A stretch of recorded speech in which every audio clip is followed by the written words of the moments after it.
अल्लाह तुम्हें सब्र दे, बहुत सख्त आजमाइश है। जहन तो माऊफ होके रह गया है। पता नहीं सब क्यों हुआ। बहुत बड़ा सदमा है, सब्र आते आते ही आएगा। पुलिस की इन्वेस्टिगेशन का क्या हुआ? सब कुछ उलझा हुआ है।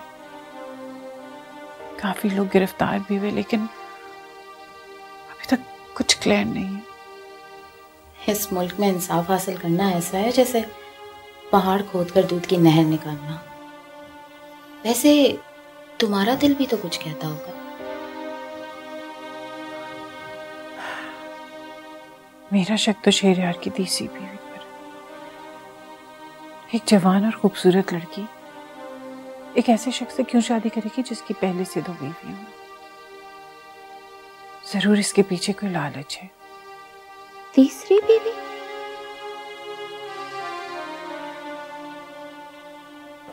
बेला, तुम आशिर से कहो कि वो मेरी वजह से अपने आप को मुसीबत में ना डाले। वो तो मैं कह दूंगी, मगर आपका क्या होगा? आप ही जो भी होगा समझ लेना मेरी किस्मत। इतनी आसानी से कह दिया आपने। तुम्हारी बात का बस यही जवाब है मेरे पास। और मुझसे क्या सुनना चाहते हो? मैं आपके लिए बड़े से बड़ा वकील करूंगी। ये सब वक्त से पहले की बातें हैं बेला। अभी तो मुझे यही समझ नहीं आ रहा कि फारिया की तरफ से क्या बयान आता है। फारिया? हाँ, बैरिस्टर साहब के घर से एक लड़की को गिरफ्तार किया गया है। उसी का नाम फारिया है। बैरिस्टर साहब की बीवियां तो उनका कत्ल नहीं कर सकती, शायद दूसरी लड़की ने किया होगा।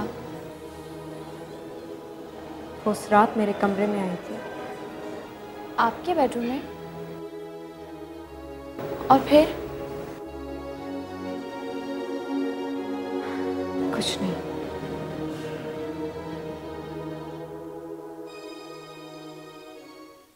हेलो। हाँ, क्या हाल है यार? अजीब सिस्टम है यार। पुलिस की तफ्तीश का दायरा बढ़ता ही चला जा रहा है। हाँ यार, बस यार पाकिस्तान आया था कारोबार करने, यहाँ आकर फंस गया हूँ।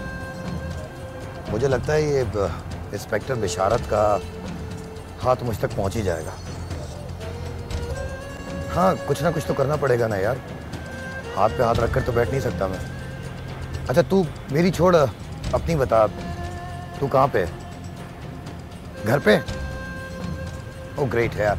तो बस मैं फ़ोन बंद करता हूँ, मैं तेरी तरफ आ रहा हूँ। हाँ ठीक है, ओके ओके बाय। बशारत चंद माह से बैरिस्टर के घर में एक आदमी रह रहा है, आपको नॉलेज में है वो? जी सर, वो बैरिस्टर साहब का ब्रदर इन लॉ है। अच्छा, मैंने सुना है वो यहाँ कुछ अपना बिजनेस सेटअप बना रहा है। जी सर, जिस बैंक में उसका अकाउंट है उसकी स्टेटमेंट हमारे पास आ चुकी है, और उस स्टेटमेंट के हिसाब से बैरिस्टर साहब की दूसरी बीवी नीलोफर के अकाउंट से बहुत हैवी अमाउंट्स उसके अकाउंट में ट्रांसफर हुआ है। आई सी। बशारत, रिश्तेदारों में लेन देन होना मामूल की बात है, लेकिन इस उलझे हुए केस में हमें इस शख्स पे नजर रखना होगा। अगर वो बाहर से आया तो डेफिनेट उसके पास फॉरेन करेंसी अकाउंट भी होना चाहिए। सर, फॉरेन करेंसी अकाउंट तो अभी तक कोई सामने नहीं आया। इसका मतलब ये है कि अभी तक बाहर से तो उसका कोई पैसा यहाँ नहीं पहुँचा। That's a point. यानी वो बाहर से इतनी रकम लेकर ही नहीं आया कि उसे यहाँ किसी फॉरेन करेंसी अकाउंट की जरूरत पड़ती। टेलीनॉर टॉक शॉक की नई सिम से तुम्हारी मामा के मोबाइल पर इतना कुछ फ्री मिले। 40 फ्री कॉल्स, 7 फ्री SMS और फ्री इंटरनेट चला जा रहा है, नई नई बातें सामने आ रही हैं। सर, हमें इस शख्स पर नजर रखने की जरूरत है। बैरिस्टर की दूसरी बीवी भी FIR कटवाने के लिए बहुत बेचैन थी, जबकि उसकी पहली बीवी बिल्कुल नॉर्मल थी। सर, आपने वो कहावत तो सुनी है ना कि चोर मचाए शोर। सर, ये शख्स बैरिस्टर साहब की दूसरी बीवी नीलोफर से बड़ी बड़ी रकमें बटोरता रहा है। सर हमें पता एक्चुअली ये लगाना है कि बैरिस्टर साहब की बीवी उसको ये रकम किस हिसाब में दे रही थी। इस तरह तो केस बहुत उलझ रहा है। एक तरफ वो लड़की है जिसकी मुसलसल हेयरिंग हो रही है और उस पर कत्ल का इल्ज़ाम भी है, और दूसरी तरफ बैरिस्टर की तीसरी बीवी और उसका आशिक। और अब ये नई बात पता चली।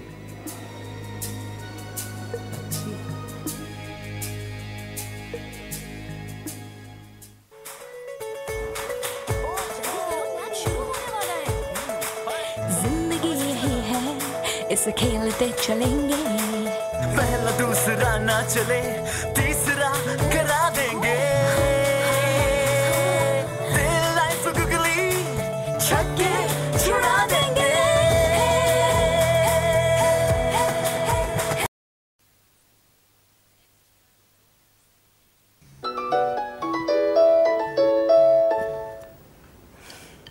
हेलो हेलो, जी मैं उनकी वाइफ बात कर रही हूँ।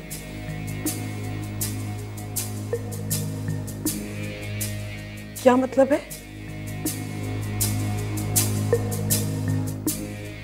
बकवास बंद करो।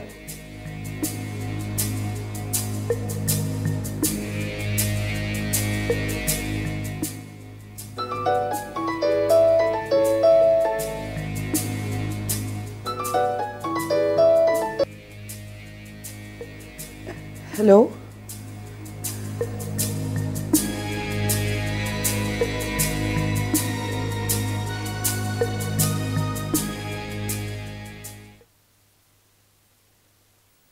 मामा। आदम अंकल और कितने दिन रहेंगे? क्यों? पता नहीं, अजीब सा लग रहा है। के? कोई गेस्ट इतनी देर थोड़ी रहता है किसी के घर पे। और देखो ना, जो कुछ हमारे साथ हुआ है, तुम्हारे अंकल आजिम की वजह से हमें कितनी ढारस रही। वरना इस तरह पुलिस स्टेशन का चक्कर काटना हम औरतों का काम नहीं है। कि तुम अपने बड़ी अम्मी का तर्जुमान बनकर इधर नहीं आ गए हो?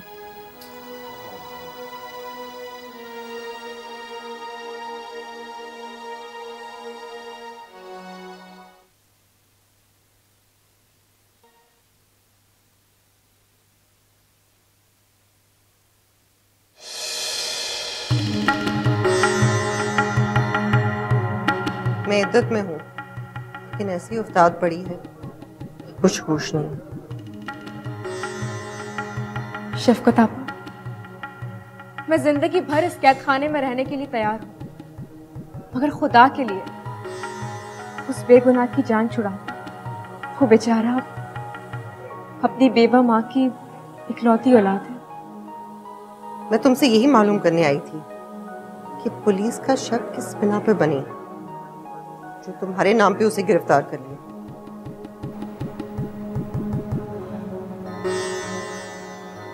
मैं इस बारे में कुछ नहीं कहूंगी, लेकिन मैं कसम खाकर कहती हूँ कि मैंने बैरिस्टर साहब के साथ धोखा नहीं किया। जिस शख्स के लिए तुम पूरी जिंदगी कैद खाने में रहने को तैयार हो, वो तुम्हारा कुछ नहीं लगता।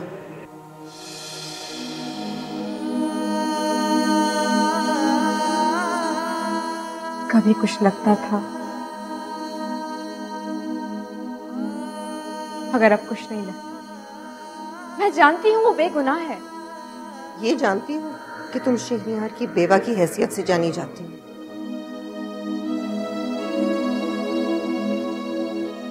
जी,